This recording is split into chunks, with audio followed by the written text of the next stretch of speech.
नमस्कार मैत्रिणींनो, मी सबिया सबा क्रिएशन या यूट्यूब चॅनलमध्ये तुमचं सहर्ष स्वागत करते। तर मैत्रिणींनो, आज आपण खूप छान असा ट्रेंडिंगमध्ये चाललेला असा आपल्याला गळा करायचा आहे बघा। पाठीमागचा खूप सुंदरसा आणि खूप सोपं गळा आहे आणि घातल्यानंतर तर खूपच भारी दिसणार आहे। व्हिडिओ सुरू करण्याच्या आधी जर तुम्ही माझ्या चॅनलवरती नवीन असाल तर माझ्या चॅनलला लाईक करा, सबस्क्राइब करा व शेअर करायला विसरू नका। तर चला मग आधी आपण कपडा जे आहे ना ते कट करून घेऊया। कटिंग आणि पूर्ण मी शिलाई सहित तुम्हाला दाखवणार आहे। खूप छान असा ही गळा। तर बघा इथे ही 32 साइजचं ब्लाउज आहे। तर तिची जी लांबी आहे ना आपल्याला तयार लांबी 15.5 इंच करायची आहे। त्यासाठी इथे बघा मी 16.5 इंच घेतलेली आहे। आता हिचं ना गळा करायचा आहे। यासाठी बघा गळा आणि मोंढाचं आपल्याला इथे परफेक्ट असं मेजरमेंट टाकायचं आहे। तर मी इथे तुम्हाला ते सांगते। 1 इंच आपण एक्स्ट्रा वाढून ठेवलेला आहे। आता मी तिकडे स्लीव्स कट करायचे, त्यासाठी बघा थोडंसं माप घालून बघितलं की बरोबर येतंय का नाही। तर आता इथे जे गळा आहे ना मी 2 इंचाचं घेतलेला आहे, कारण डीप गळा आहे त्यासाठी। आणि जे शोल्डर आहे ना ती 3 इंचाचं घेतलेलं आहे, कारण हे ब्लाउजचं थोडं छोटं ब्लाउज आहे त्यासाठी घेतलं। आणि जी मोंढ आहे ना मी 5.5 इंचाचं घेतलं आणि 2.25 इंच एकदम निम्मा केलं 5.5चं आणि तिथून असं मोंढ्याचं शेप दिलेलं आहे। जिथं मोंढ्याचं शेप ना मी सगळ्या ब्लाउजला 1.5 इंचाचं देते, पण डीप गळा असलं ना तिथं मी 1.5 इंचाचं देत नाही, तिथे फक्त 1 इंचाचं द्यायचं। कारण डीप गळा असलं ना तर मोंढा आपल्याला छोटं घ्यावं लागतं, जेणेकरून की आपल्या मोंढ्यामध्ये झुळ येऊ नये म्हणून। तर जी गळा आहे ना मी इथे बघा गळा 12 इंचाचं घेतलेला आहे, वरती 2 इंच ठेवलं आणि खाली ना मी 2.5 इंच घेतलेलं आहे। इथं आपल्याला ना एकदम डिझायनर गळा करायचा आहे, त्यासाठी बघा 2.5 इंच खाली घेतलं होतं। आता उभं आपल्याला एक बॉक्स टाईप बनवायचा आहे, तर तिथे बघा आपल्याला 2.5 इंचाचं घ्यायचं आहे। तर एक मार्किंग मी 1.5 इंचावरती केली आणि एक 2.5 इंचावरती बरोबर 2.5 इंचावरती केलेली आहे। आता ती 1.5 इंचाची आहे ना ती सिलाई मारून आपल्याला किती खाली येतो ते बघण्यासाठी केलं होतं, पण 2.5 इंचाचं बॉक्स करायचं। इथे आपल्याला 2 2.5 इंचाचे असे बॉक्स तयार करायचे आहेत। तर पहिला बॉक्स मी तयार केलं। आता तिथून ना अशी क्रॉसमध्ये लाईन मारून घ्यायची आपल्याला। बघू शकता ह्या कोपऱ्यातून त्या कोपऱ्याला मी एक लाईन मारून घेतलेली आहे। आता वरती सुद्धा आपल्याला 2.5 इंचाचंच आपल्याला इथे एक मार्जिन करायचं आहे, कारण वरून बघा हा डिझायनर एकदम मटका गळा असल्यासारखं येतो आणि खाली ती क्रॉसमध्ये येतो। तर वरती सुद्धा 2.5 इंचावरती टिक केलं। आता मटका गळ्यासारखं इथं शेप द्यायचं। त्या साईडला आपल्याला 1/2 इंच बाहेर जायचं आहे, जिकडं मोंढा आहे ना त्या साईडला जायचं आहे आणि तिथून असं क्रॉसमध्ये शेप देऊन घ्यायचं आहे। तर बघू शकता आता ही सगळी मार्जिन आपली टाकून झालेली आहे। आता इथे ना आपल्याला लगे खाली टक्सचा सुद्धा आपण माप घालणार आहोत। इथं बघा 2.5 इंचाचे 2 बॉक्स तयार करूनच मी मार्जिन टाकलेलं आहे। जर हा असं मार्जिन टाकलं ना एकदम परफेक्ट डिझाईन येते। जर तुम्ही हा जर टाकलं नाही ना तर मग तुमच्या ब्लाउजला कुठेतरी कमी जास्त होण्याची शक्यता असते। इथे लगेच आपण आता टक्सचं माप सुद्धा घालूया। बघा इथून मी 4 इंचावरती टक्सचं माप घेतलेलं आहे आणि ह्या साईडला 1/2 इंच आणि त्या साईडला 1/2 इंच असं आपल्याला टक्स घ्यायचे आहेत। हिची जी लांबी आहे ना मी ती 3.5 इंच घेतलेली आहे। आता हिला क्रॉसमध्ये आपल्याला असं लाईन मारून घ्यायचं आणि असंच क्रॉसमध्ये आपल्याला इथे प्लेटसुद्धा मारून घ्यायचं आहे। तर आता ही डीप गळा आहे त्यासाठी मोंढा आपला उतरतो, त्यामुळे बघा मी मोंढ्यापाशी ना 1/2 इंच खाली उतरले। गळ्यापाशी बिलकुल उतरायचं नाही, मोंढ्यापाशीच 1/2 इंच खाली उतरायचं आणि असं क्रॉसमध्ये लाईन मारून घ्यायची। तर आता सगळी काही मार्जिन टाकून झालेली आहे। आता आपल्याला ब्लाऊज कट करून घेऊयात। एकदम सोपा ब्लाऊज आहे, खूप सिंपल आहे आणि खूप ट्रेंडमध्ये चाललेली आहे ही आजकाल डिझाईन। तर आता आपण याला गळासुद्धा कट करून घेऊयात।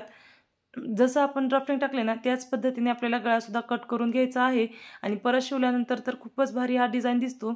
तर सगळ्या गळा आपला कट झालेला आहे। आता मेन कपडासुद्धा आपण कट करून घेऊयात।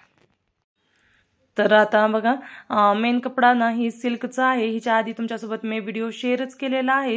ही 1 टक्सचा ब्लाऊज शिवलं होतं मी, ते सुद्धा तुम्ही बघू शकता, कालच्या व्हिडिओमध्ये ते आलेलं आहे। आता आपल्याला ही डिझाईन तुम्हाला ओपन करून दाखवते, खूप छान अशी डिझाईन दिसते। तर इथे लगेच बघा मी मेन कपडा सुद्धा कट करून घेत आहे। ब्लाऊजचा पीस आहे तिच्यावरती जसं आहे तसं ठेवलं आणि मी अर्धा इंच 1 इंच वाढवूनच ठेवलं आणि जशाला तसं कट करून टाकलेलं आहे। इथे मी गळा वगैरे काहीच कट केलं नाही, ते शिवतानाच मी कट करणार आहे। फक्त आता जेवढं कपडा आहे ना तेवढं कपडाच तेवढं कट करून घेतलेलं आहे। आणि जी मोंढा आहे ना मोंढ्याला सुद्धा मी 1 इंच एक्स्ट्रा सोडलेला आहे, ते आपण सगळं अस्तर जोडल्यानंतर ते एक्स्ट्राचा कपडा काढून टाकूयात। तर इथे बघा आपण आता अस्तर जोडून घेऊयात। अस्तर जोडताना बघा खाली आपण 1/2 इंचाचं मार्जिन सोडलं होतं, त्यासाठी आपल्याला 1/2 इंचाचंच मार्जिन सोडून खालून सिलाई मारून घेतलं। जे ब्लाऊज पीसचा कपडा आहे ना ते मी सरळ ठेवलं आणि अस्तर जे आहे ना ते उलटं ठेवलं आणि सिलाई मारून घेतलेली आहे। लगेच सिलाई मारणं झालं की लगेच कच मारून घ्यायचं आणि कच बघा सिलाई कट होऊन अशा पद्धतीने कच मारायचं आणि कच मारलं तरच आपलं ब्लाऊज एकदम व्यवस्थित असं सरळ होतो। जसं तुम्ही सिलाई मारलत ना त्या पद्धतीने ही बसतो। तर आता इथे बघा गळा आपला निसटू नये म्हणून इथं आधी मी बॉल पिन लावून ही गळाला सेट करून घेतलं जर तुम्ही बॉल पेन नाही लावलं ना तर गळा तुमचं विस्कटण्याचं किंवा इकडं तिकडं थोडंसं वडण्याचं शक्यता होऊ शकते। त्यासाठी आधी बॉल पेन आपल्याला सेव्ह करून घ्यायचं आणि तिच्यानंतरच मग आपण सिलाई मारून घेऊयात। बघा आता बॉल पेन झाले तर इथं ना आपल्याला पाव इंचाचं मार्जिन सोडायचं, इथे आपल्याला अर्धा इंच मार्जिन सोडायचं नाही। जर तुम्ही अर्धा इंच सोडलं ना तर थोडंसं गळा आपलं मोठं किंवा मग पसर होण्याची शक्यता असते। पाव इंचावरून सिलाई मारून घेते, जसं आपली कटिंग केलेली आहे ना त्याच पद्धतीने ते आपल्याला सिलाई मारून घ्यायची आहे। तर बघा जसं जिथं जिथं कोपरे आहेत ना तिथे असं मी सुईमध्येच ठेवून मागचा भाग असं उचलून मशीन पुढे घेते, जेणेकरून की जसं कोपरे कान आहेत ना तसं एकदम व्यवस्थित यावं म्हणून। तर आता सगळी सिलाई झालेली आहे। आता जे कपडा आहे ना मधलं ब्लाऊज पीसचं ते कट करून काढूयात आणि मग कच मारून घ्यायचं। कच मारणं इथं सगळ्यात इम्पॉर्टंट आहे बघा। कच मारलं तरच तुमचं ब्लाऊज एकदम कानं कोपरे वगैरे सगळे सरळ सरळ निघतील। त्यासाठी बघा आधी कच मारून घ्यायचं आणि कच मारताना एवढं लक्षात ठेवायचं की कचमध्ये आपली सिलाई वगैरे तुटू नये म्हणून, नाहीतर सिलाई सुद्धा कट होती आपली असं कच जर थोडं मोठं मारलं तर जर तिथं कच जर मोठं लागलं तरी तुम्ही तिथे डबल सिलाई मारून घ्या। आता हिला आपल्याला सरळ करायचं बघा, म्हणून मी असा हात घालून हिला सरळ करून घेतलं, सव्वाशी आपलं सरळ झालेलं आहे।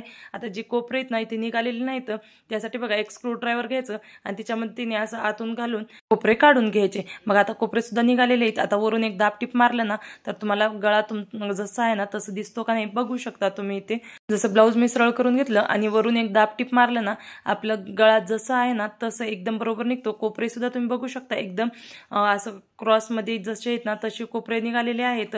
आता जसं कोपरे निघाले त्यावरून फक्त दाब टिप मारून घ्यायची आणि एकदम व्यवस्थित असं ब्लाऊज तयार होतो। तर आता ही सगळ्यावरती सिलाई मारू जेपर्यंत तुम्ही माझ्या चॅनलवर जर नवीन असाल तर माझ्या चॅनलला लाईक करा, सबस्क्राईब करा, शेअर करायला विसरू नका। तर बघा आता सगळे काही सिलाई मारून झालेली आहे। तिला तुम्ही जर मागे नॉट सुद्धा नाही लावली ना तरी सुद्धा गळा आपला एकदम छान बसतो। तर आता ही सिलाई झालेली आहे। आता आपल्याला अस्तर जोडून घ्यायचं आहे। तर एक मागच्या साईडला बघा अस्तर सुद्धा मी लगेच जोडून घेत आहे आणि अस्तर जोडताना थोडंसं मोठं सिलाई करून अस्तर जोडून घ्यायचं। आता मी एक गुंडी घेतलेली आहे, तुमच्याकडे कोणती मोठी साईडची छोटी साईडची गुंडी असली तर ती घ्यायचं।